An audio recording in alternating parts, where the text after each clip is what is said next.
بسم اللہ الرحمن الرحیم۔ IMF کا شکنجہ اب ہر شہری کو اپنی گردن میں کسا ہوا محسوس ہو رہا ہے اور یہ اذیت رکنے کا دور دور تک کوئی نام و نشان نہیں ہے۔ حالات اب اس نہج پہ پہنچ گئے کہ ہر شعبہ زندگی اپنے اپنے مسائل کے لیے احتجاج پہ مجبور ہے۔ 100 دن میں سب کچھ ٹھیک کرنے کے دعوے دار عمران خان نے اپنے سے اتار کر نئی رام کہانی سنانی شروع کر دی ہے کہ نظام ہی پورا کرپٹ ہے، میں کیا کروں، اسے ٹھیک کرنے میں وقت لگے گا۔ بھائی کتنا وقت لگے گا یہ نہیں پتا کسی کو۔ ویسے پتا تو ان کو مغربی جمہوریت کا بھی مجھ سے زیادہ ہی ہوگا، پر میں عمران خان کو یاد کرا دوں کہ جمہوریت میں ان کے پاس لامحدود وقت نہیں ہوتا اور وہ اپنی مدت کے 3.5 سال گزار چکے ہیں اور صرف 1.5 سال باقی ہے، اور اگر ان کی حکومت نے کارکردگی نہ دکھائی تو اس کا دوبارہ اقتدار میں آنا مشکل ہو جائے گا اور ان کا احتساب کا خواب نہ صرف ادھورا رہ جائے گا بلکہ خود ان کے سمیت ان کی جماعت کا احتساب شروع ہو جائے گا۔ ویسے ان کی حکمرانی میں اب تک کوئی ایک اہم مسئلہ بھی حل نہیں ہوا، الٹا عوام کو روٹی کی فکر تو تھی، اب سواری کی پریشانی بھی لاحق ہو گئی ہے۔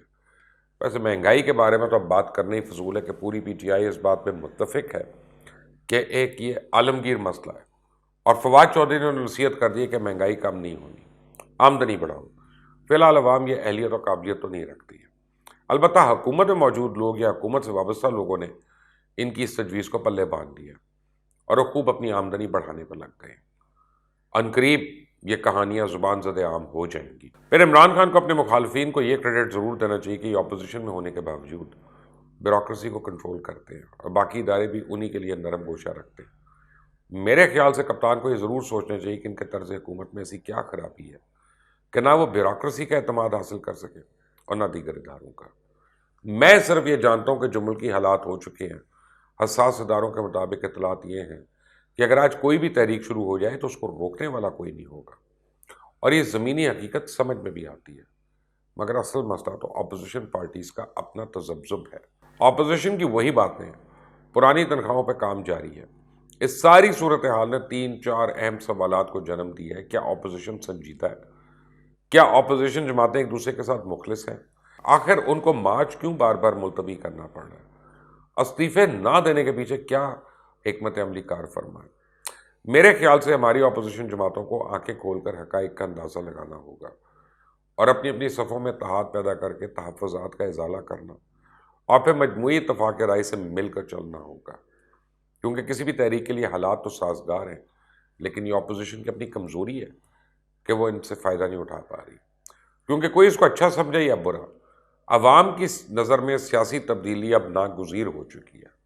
آپ کسی بھی چوک چوراہے، شادی، فوتگی، تقریب یا کھانے پہ چلے جائیں، ہر کو صرف ایک سوال پوچھتا ہے کہ عمران خان جائے گا کب؟ حقیقت یہ ہے کہ جسے ہم مارشل لا لگانے والے کہتے ہیں اور کوئی راستہ نہیں تھا، اس لیے ہمیں آؤٹ آف باکس حل نکالنا پڑا۔ بالکل اسی طرح حکومت کو گھر بھیجنے کے لیے بھی اپوزیشن کی سیاسی جماعتوں کو آؤٹ آف باکس اب حل کی جانب جانا ہوگا، کیونکہ اگر کوئی جرأت مندی کے ساتھ ایسا نہیں کر سکتا تو پھر اس کو حقیقی لیڈر کیسے مانا جائے گا؟ PTM میں نون لیگ کے حوالے سے بات کی جائے تو کسی قسم کا احتجاج کرنا تو دور کی بات ہے، ان کو حکومت میں بھی آنے کی کوئی جلدی نہیں دکھائی دے رہی۔ وہ بہتر یہ سمجھتے ہیں کہ لوگوں کا اس مرتبہ تبدیلی کا شوق پورا ہو جائے تاکہ ان کی پوزیشن بالکل کلیئر ہو جائے۔ اس وقت PTM میں مسلم لیگ نون کے سوا باقی تمام جماعتیں فیصلہ کن احتجاج کے لیے تیار ہیں اور بیرونی دباؤ کو بھی خاطر میں نہیں لایا جا رہا۔ مولانا فضل الرحمان نے اپنی تازہ ترین تقریروں میں وہ تمام رہنما اصول پھر سے بیان کر دی ہیں۔ دیکھا جائے تو عمران خان کے اس دور حکومت میں خاص طور پہ 2 اداروں کو حکومت کی وجہ سے بدنامی کا سامنا ہو رہا ہے، ایک فوج، ایک عدلیہ۔ بلکہ اگر آپ گزشتہ چند ہفتوں کی صورتحال کو دیکھیں تو ان میں شدت آتی جا رہی ہے۔ اب سوشل میڈیا کیا، مین سٹریم میڈیا پہ بھی عدلیہ کے کیے گئے فیصلوں پہ نہ صرف تنقید ہو رہی ہے بلکہ سسٹم کے اندر سے آوازیں اٹھ چکی ہیں، جن میں سے ایک آزاد عدلیہ کا بھرم رکھنا ناممکن ہو گیا۔ اس طرح آپ دیکھیں اس دور میں جیسے ISI کے ادارے کو حکومت کی وجہ سے تنقید کا نشانہ بنایا گیا ہے، پہلے کبھی نہیں ہوا، بلکہ ISI کے سابق سربراہ فیض حمید ادارہ چھوڑنے کے بعد ابھی بھی خبروں کی زینت میں ہے۔ بقول عمران خان اس ایک پیج کا ان کی حکومت کو شاید فائدہ پہنچا ہو، لیکن اداروں کی ساکھ کو نقصان پہنچا۔ میری نظر میں اب بھی اگر عمران خان نے اپنا دور حکومت مکمل کیا تو یقیناً یہ ایک حیران کن بات ہوگی، اور میں اس کو صرف ان کی خوش قسمتی سمجھوں گا، ورنہ جو حالات ہیں ان کو سیاسی میدان سے نکالنا کبھی بھی اتنا آسان نہیں تھا جتنا اب ہے۔ عمران خان کے پاس ابھی بھی وقت ہے کہ وہ اس سیاسی طوفان کا مقابلہ سیاسی طریقے سے ہی کریں، لیکن چونکہ وہ ایک روایتی سیاستدان نہیں ہے، اس لیے ان سے ایسی توقع کرنا تو بیکار ہے۔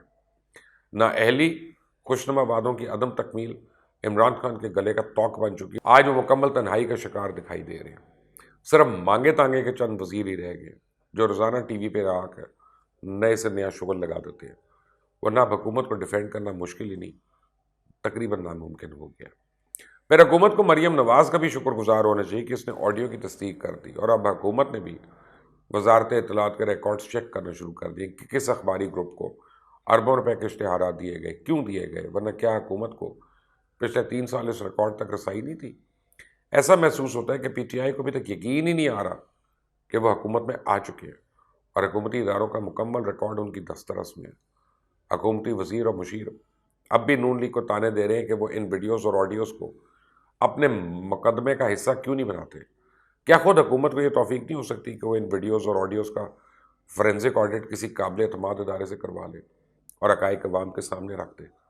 در حقیقت یہ حکومت کا فرض ہے کہ وہ حقائق سے پردہ اٹھائے اور عوام کا اس ہیجان سے پیچھا چھڑوائے۔ سب ادارے حکومت کے ماتحت ہے کہ حکومت اتنی بے بس ہے کہ وہ ان آڈیوز اور ویڈیوز کے پیچھے چھپے ہوئے ہاتھوں کا پتہ نہیں لگا سکتی۔ اگر حکومت واقعی سمجھتی ہے کہ یہ جعلی ویڈیوز اور آڈیوز ہیں تو حکومت کو وقت ضائع کرنے کی بجائے فوری تحقیقات کا اعلان کر دینا چاہیے، کیونکہ اس بحث سے ہٹ کر جو آڈیو لیکس ہوئی وہ ٹھیک ہے یا غلط، حالات اس جانب اشارہ کر رہے ہیں کہ اعلیٰ عدلیہ کو audio tapes justice Rana Shamim کے بیان حلفی، جسٹس شوکت صدیقی کے بیان اور جج ارشد ملک کے ویڈیو اعترافات کا نوٹس لینا پڑے گا۔ یہ بھی ہو سکتا ہے کہ آصف زرداری اور نواز شریف کی طرح عمران خان پر بھی اس قدر دباؤ پڑے کہ وہ بھی خدا نخواستہ بیمار پڑ گئے، انہیں بھی علاج کے لیے دبئی اور لنڈن نہ صحیح کسی مقامی اسپتال میں داخل کرنا پڑے۔ ابھی تک حکومت بے خوفی کا مظاہرہ کر رہی ہے، پر یاد رکھیں اگر مولانا فضل الرحمان اپنی سیاست میں کامیاب ہو گئے تو پھر اس حکومت کو خوف میں مبتلا ہونا پڑے گا۔ کچھ بعید نہیں ہے کہ پھر حکومتی وزیر ترلے منتیں بھی کرتے دکھائی دیں۔ آخر میں نسلا ٹاور کراچی کے حوالے سے کافی شور برپا ہے، اس پہ میں صرف یہ کہوں گا کہ مشہور زمانہ فلسفی کنفیوشس کا ایک قول ہے کہ گوشت کے بغیر سبزی کھانی پڑے، پینے کے لیے صرف پانی ملے اور سونے کے لیے تکیہ نہ ہو بلکہ بازو کو ہی تکیہ بنانا پڑے، تو بھی یہ حال اس معاشرے سے بہتر ہے جس میں انصاف نہ ہو۔ اس معاملے پر عمران خان اور پی ٹی آئی کی خاموشی بھی معنی خیز ہے۔ تو میں ان کو بھی بتا دوں، عوام کے پاس واحد سہارا یہ ہے کہ وہ روز قیامت کا انتظار کریں اور روز محشر نہ صرف اپنے مجرم کا دامن پکڑیں بلکہ حکمرانوں کو بھی کٹہرے میں کھڑا کر دیں۔ ڈریں اس وقت سے۔ اس چینل کو سبسکرائب کریں، بیل آئیکن کو پریس کریں۔ انٹل دی نیکسٹ ٹائم، اللہ حافظ۔